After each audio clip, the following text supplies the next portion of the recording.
buyers will always come back for a good experience. So maybe it's not the right time or they don't have the budget, but they remember how you made them feel. What is up, everybody? Welcome to episode 51 of Sales Stories in Real Life. I'm your host, Alex Bruschi, and this is the show where professional salespeople share their stories on memorable buying experiences. We have got a very special guest today. It is her first podcast recording. She is a former college ice hockey player, is now an AE at 6 Cents, a President's Club winner. Welcome to the show, Kat Shuchuk. It is a pleasure having you on.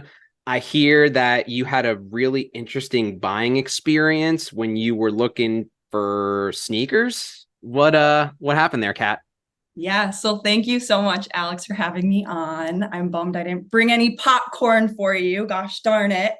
But alas, maybe I'll send some to you. But yes, I had a really interesting experience buying some sneakers. So first off, when it comes to me, I am a very big overthinker and I do a lot of research before I buy anything. I feel like that's the norm nowadays. So I'm usually growing up was a cheaper Adidas, whatever you could get on sale. That was my thing for sneakers. It did what it needed to do. That was until last year. I was out in Colorado for 2 months with my dog, got an Airbnb, just went hiking every day, and realized that I needed some nicer tennis shoes if I was going to be walking like 7 miles a day. So went out and thanks to TikTok in all its glory, learned about Hoka tennis shoes and did some research. And Hokas are not a cheap investment. They're like $150. So spent some time, but also I only had 2 months. I had to make a decision, the time was against me. So I went and didn't buy the typical Bondi or however you say them. I got the Cliftons. I wanted to be unique. So I went out, I got these Cliftons. I was putting them on, so excited. They're comfy, of course. So quickly they fell apart. Okay. So this is a hot take. I know people love their Hokas and I respect it. They were good for a while. But for me, if I'm spending $150, you better change my life. I'm just that kind of person. So I, for my birthday this year, decided, you know what, Hoka's no more. I can't do it. They're falling apart. I have them right here. They are just, there is plastic. I mean, I just can't do it anymore. It is so hurtful. Okay. It made walking awful. So for my birthday, this was how I spent my 26th birthday, is I was like, Mom, I want to go and walk on one of those treadmills and get my feet understood, where am I striking on my foot? What should I be doing? So she was like, really, that's what you want to do for your 26th birthday? And I was like, that's it. I don't need dinner. I need to go and try on some shoes and understand what's going on. So I went in, walked into this place, and it's a local store in Madison, Wisconsin. And you just sign up when you walk in and say I need help, basically. And someone comes to you and they have all their gadgets of walk on this thing, go on this treadmill. And I'm over here doing my thing. And the woman comes up to me and she's like, do you have any preference in shoes? Or what do you not like? Immediately I go, Hokas. I've tried them once and I hate them. And she was like, wow, that's a really hot take, Kat. Everyone loves them. And I was like, yeah, I know, but I tried them, for the investment. I'm ready for something different. So she recommended these babies here, these New Balances, which I didn't even recognize that New Balance had more expensive shoes. I don't know why. I thought they were cheaper shoes. So that was interesting to me. Did all the walking, tried on a bunch, and went home with them. And this was this was a big deal for me because I never Googled New Balance. I was sitting there when she was selling them to me on the phone, reading reviews. I was like, oh my God, oh my God, oh my God. I can't invest in these shoes, and then come back and be like, yeah, I don't want them. Susie or whatever her name was wrong. But I was like, you know what? We did all of the examples of walking. She showed me where I'm striking my foot, that this would be the best thing. I trust this lady. And so I walked out with a pair of shoes without doing any kind of reviews, kind of just based on what she was showing me about myself that I didn't even know yet. And she was like, yeah, Hokas are not the right fit for your foot. That's the problem. And I was like, oh, that makes sense. She's like, that's why so many people love them, is they're just better for their feet. And so me not knowing anything about shoes, I was like, cool. So far been happy. My dog's happy because we're going for walks. I'm no longer complaining. So yeah, now I might be a New Balancer for life. We'll see. But like, sadly, like Hoka's no more for me. Even though it's just one time, people are gonna be like, give it another chance. I can't. I just cannot. So that was my story about going from my darn Hokas to my New Balances. Yeah. Can I just take a second and appreciate that she brought the receipts for everyone who's watching with us on YouTube or wherever you may be watching this? She's got both shoes in her hand to show the receipts. So that's fantastic. Number two, happy belated birthday. Trying on shoes is an awesome birthday. Don't, let anyone say otherwise. But I want to dig into this because this is really relevant nowadays, maybe not 10 years ago, for example, where we're in internet culture, right? It's transparency culture for the most part. Like most of your buyers that are coming to you are probably already halfway through their buying journey and they're just ready to speak to someone to kind of take the final steps, not go from A to Z, right? Maybe they want to go from T to Z. Like you said, you had done so much research on reviews and types of shoes and this and that. So let's go back to the beginning because we always talk about find the pain in B2B selling, right? And you were quite literally feeling the pain on your feet from hiking. So there wasn't necessarily any sort of pain to be found. It was inevitably there. Let's talk about the whole treadmill process and all of that, right? So like, what kind of discovery did she do to kind of come to that conclusion of, hey, maybe these shoes aren't the best fit for you, but these would be? What kind of happened between those 2 points? Yeah, definitely. So first off, when I was walking on the treadmill, she was just telling me about tweaks that I should be doing to like my gait that I didn't even realize. And I was like, so how should I be walking or what should I be doing? And she's like, honestly, it takes a really long time to adjust it. So don't expect like everything to change overnight. It's just a really difficult thing to do. Some people just have a perfect gait. Apparently I don't. So that's a bummer, but it is what it is.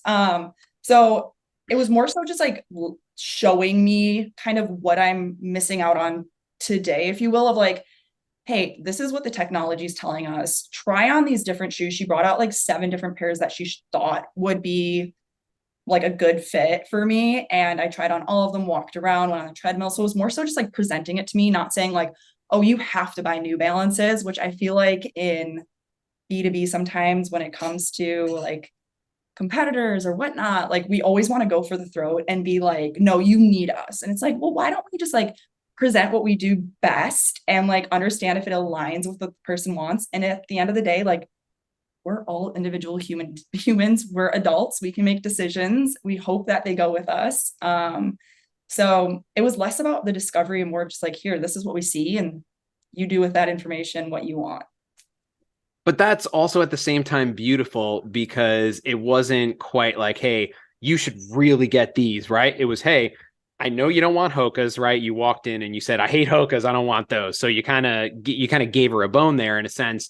But then it was, hey, here's what we have. You try them on and you let us know, right? And especially in B2B as a seller, it kind of takes a lot of confidence to take that stance, right? Because then you might think to yourself, well, oh, what if I show her too many options and then she gets indecisive and can't make a decision? Or what if she can't choose between 2 of them, right? Like, and it delays the decision process. So you really have to be comfortable with the solution that you're selling to take that kind of a stance. How does that kind of land for you as a buyer, where it's almost like the seller is being kind of laissez-faire in a sense, where it's like, hey, here's what you can choose. You try them on and you tell me, right? You're relinquishing a lot of control. How does that kind of feel to you as a buyer to be in that position of power in that moment? So it's really interesting. I almost got overwhelmed with all of the options. And so I kept asking her for advice because she was like the, consultant basically. And I feel like that's what we're missing a lot in sales is rather than just like sell, all these different features, it's like she presented the options and then she was waiting for me to come back to her and be like, but in your experience, what do you find people usually go? Like, what are the pros and cons? And I just like trusted her because she wasn't like pushing and pushing. So then when I walked out, it's not like I had that buyer's remorse either. It's not like I'm going to run back and blame her and be like, how dare you? Because she's like, I gave you options. You could have done, you have your own, free will. So I think that was huge of just presenting options and then seeing her as the go-to person when I was like, okay, there's a lot of options. Like, what do you think? And just building that like immediate trust by me being like, you know what, don't like Hoka. She wasn't like, how dare you?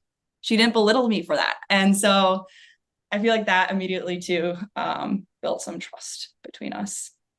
You kind of started answering the question that I was already going to ask, is that she kind of took that hands-off approach, presented the options and let you take over. And because of that, you were willing to kind of go back and say, hey, what would your advice be on X? What would your advice be on Y? What do you see with other people when they try on these shoes?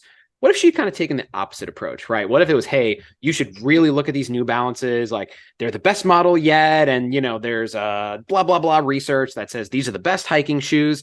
Would you have been so willing to ask for that advice mid try on, or how do you think that kind of would have changed your experience? Oh no, I would have immediately like gone into my shell and been like, she doesn't know what she's talking about. How does she know that these are going to work for me? Like, I'm unique. Maybe they worked for someone else. And then I feel like I would have left the store. And if they didn't work out, I would have been like, I was lied to. Or like, this doesn't deliver what she promised, by like putting me in one shoe. One shoe. I can't believe we're still talking about shoes. Putting me in one shoe, there's just more like regret that can come from it, of just putting it then on like the seller and being like, this isn't performing how you promised me. Instead, she's like, here are your options. I'll kind of help navigate you through the buying process, and hopefully you're happy with what you choose. Shoes.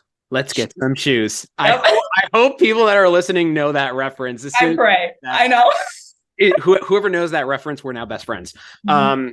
However, I did want to go back to one thing that really, really stood out to me, and it's a very common theme of the show that we hear a lot, is oftentimes telling someone that they're not a fit for something is the best way to build trust, right? So like when she tells you, hey, looking at your foot, excuse me, you probably aren't a fit for Hoka's, right? Like, what kind of happens in your head at that moment? Because she just could have never spoken about the Hoka's again, right? Like she could have just never brought it up. Okay, she doesn't like Hoka's. I'm not going to talk about it anymore. Let's talk about the new ones. But she kind of handled that head on of, hey, I could see why you don't like Hoka's. It doesn't really fit your shoe. How does that land for you as the buyer there? Yeah, I mean, for me, I'm just more educated then, so that I'm understanding truly like why I didn't like Hoka's too. It's not just like I think they're garbage. I know there's a lot of people that like them, and I'm like, I'm not wearing the shoes wrong. There's like a one way to wear a shoe. So it like, I don't know. I don't know. If she wouldn't have told me, maybe I would have tried Hoka's again. But now I know like not to go back to these because they're not for my foot. Like at least the Clifton like nines or whatever, like maybe I'll try a different pair. I don't know. But it's also the cushion, if we're being honest. She said it's too much for me. So I probably won't. And I know people love Hoka's, but her just explaining the reasons behind it also made me realize like once these New Balances wear out, because it's after like certain mileage, you're supposed to, get a new pair, that I'm going to look for certain characteristics that she pointed out are important to my unique feet. So was more of like a long-term learning instead of just a one and done sale. Perfect. That is obviously exactly what we're going for in B2B, right? You don't want to live transaction to transaction, right? And you're constantly having to be on the hunt and find new people. Whereas when you bring people in the right way and they come back and they rebuy, or they refer you to their colleagues, refer you to their friends, whatever. Something that we also kind of have to talk about. I'm not sure your experience with this at Sixth Sense, but you came into the store knowing that you wanted to buy shoes essentially as an inbound lead. And inbound leads are great. We obviously all love inbound leads, but it is really easy to screw up an inbound lead. So let's kind of go more the B2B route now and put the shoes aside for now. What's kind of your process on inbound versus outbound, or what do you think on that? Take it however you like. So I know you're supposed to treat them like very differently. At least that seems to be like the consensus across like LinkedIn. And for me, I treat it very similarly. I kind of treat it as I do a lot of research on the company to prove like the how Sam says, like, show me you know me. I love to come in with like a perspective, whether it's an inbound or an outbound. And if I'm wrong on my perspective or how I think we can help them, then we adjust from there. So I don't really treat it differently, but I also lead with hey, like, where are you at in your buying process? Like, regardless if it's an inbound or an outbound, some outbounds are way further along than they realize. They just didn't want to fill out a form. They didn't want marketing to spam them. They didn't want a bunch of calls from a BDR. Like sometimes they're way further along and they have that pain. So to me, I just treat them alike. Sometimes an inbound comes in and goodness gracious, like sometimes they need way more time. Like they need to figure their stuff out. So for me, I just treat them the same of, hey, this is my perspective. I'm maybe totally off. This is how we help. And then we kind of go from there. But I also need to get an understanding of like, are you kicking tires? Are you just learning? Because saying something's inbound versus outbound is just too siloed, in my opinion. I love that you're willing to go in and put the research up front and develop that POV, whether it's someone raising their hand who's wanting a demo or it's someone who you're reaching out to cold. So let's kind of go back to, I think you were kind of heading down this route, is like when you're working a lead, let's say, for example, like whether inbound or outbound, and you said kind of like, tell me where you're at, right? Like, are you kicking tires? Are you ready to buy? How do you say that in a way that's not just kind of like, hey, are you going to buy? Right? Like, because that question could come off the wrong way and someone could think, oh, she just wants to like see if we're going to buy, or someone's like, oh, she's trying to take us out of process. So like, how do you do that in a way that's buyer centric, in which kind of shows like, hey, I care about where you're at in the buying experience. I don't want to know where you're at in your buyer's journey for my own benefit. How do you navigate that? Yes. So my biggest thing is I tend to be very light like this when I talk to prospects too. Like I don't have a set of discovery. I kind of think sometimes I'm unhinged, if you will. I share random stuff. So it's an adventure when you chat with me. You never know what you're going to get. And usually I apologize like 100 times. But with that being said, I usually say something along the lines of, listen, like I'm happy to sprint with you or I'm happy to like walk. Like if this you need to move super quickly and you realize that this pain is big enough that like you need to solve it right now, like I can move at that speed with you. If we need to take this slower and you need more time, like totally fine with me. Like I'm here to support you. And I always lead with the like, I'm here to support. I'm here to help. Cause genuinely at the end of the day, like I want to be that person they come back to, even if it's not the right time, but they're like, oh, Kat was so helpful, not super pushy and annoying, like the standard sales perception that's out there. So that's how I say it. Well said, because you're having to make it about them always, right? Like if it's, hey, I need to like I want to know where you're at so I know how fast I should move based on that. That's totally different than, hey, I want to see which deals are ready to close right now and I'm going to spend time with them, right? You have to just really kind of walk that fine line of like, you do need to know those things to know how to prioritize your time, but at the same time, it's still about them. So that's always kind of like the high wire balancing act with sales. And you'd kind of said something earlier too that stood out to me that I'd like to pull on that string a little bit more. Is you were talking about when you would go into any lead, whether it's an inbound lead, an outbound lead, you're going to go in with a developed point of view, a POV. And if you're wrong, then you pivot from there. So let's kind of play that out for a second, because this is interesting. We never talked about this on the show before. So let's say, it doesn't matter the lead. You have a lead. It doesn't matter if it's inbound or outbound. You go in there, you do your research, you have a POV. The POV turns out to be wrong. How do you kind of change directions and re-navigate from there?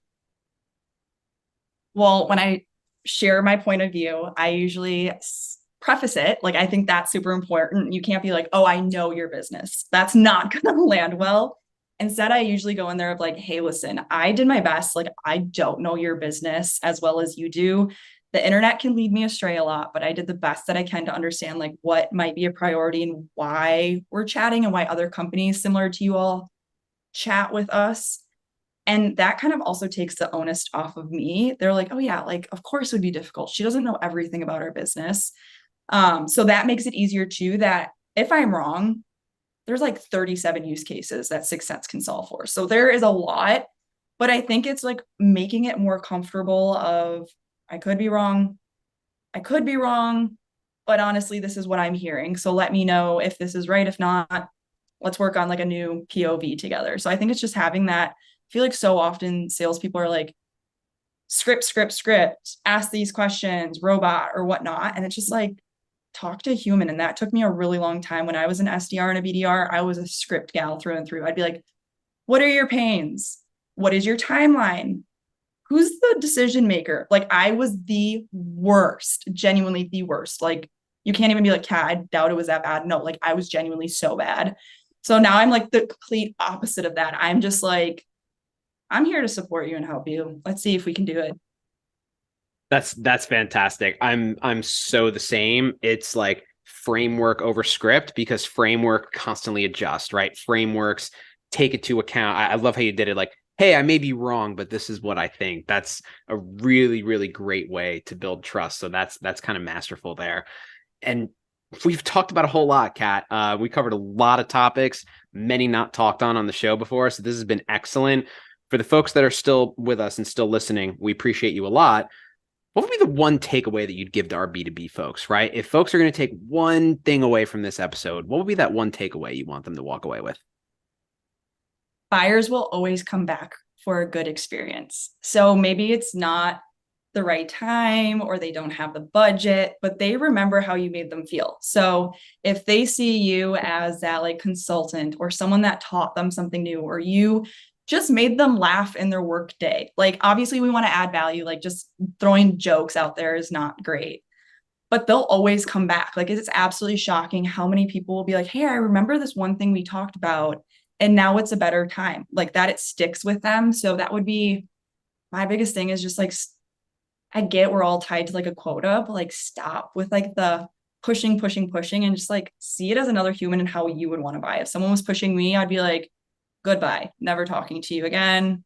I'll go buy Skechers. I don't care. So, so that's my biggest thing, is just leave a good experience. They'll come back. That's amazing. And you said it perfectly too. They'll always remember how you made them feel. So that's spot on. I don't even want to put too much on top of that because you nailed that. Kat, this has been an absolute blast. Still in shock. This is the first time you've done a recording like this. You're an absolute natural. Why don't you plug something with the audience? I know you're working on a bunch and you're living in the LinkedIn feed. Tell us what you're working on. Oh man. Well, you can find me on LinkedIn. I don't have a niche or a niche or however you want to pronounce it. I just post whatever comes to my brain when I'm walking my dog in my New Balances. So if you want to learn about who knows what comes into this brain, that's what I'm working on. Maybe it'll turn into something, but right now it's just thoughts that I have. For unhinged thoughts. No, I'm just kidding. Yep, exactly. No, Kat is a lot of fun on LinkedIn. That's KAT as well. If you want to look her up, you're doing awesome things. Really, really respect the hustle. This has been an absolute blast, Kat. Thank you so much for taking some time to be on the show with us today. I'm sure you'll be doing more recordings and I'll be looking forward to those. Sales Stories in Real Life, fam. We'll talk to you next week. Cheers.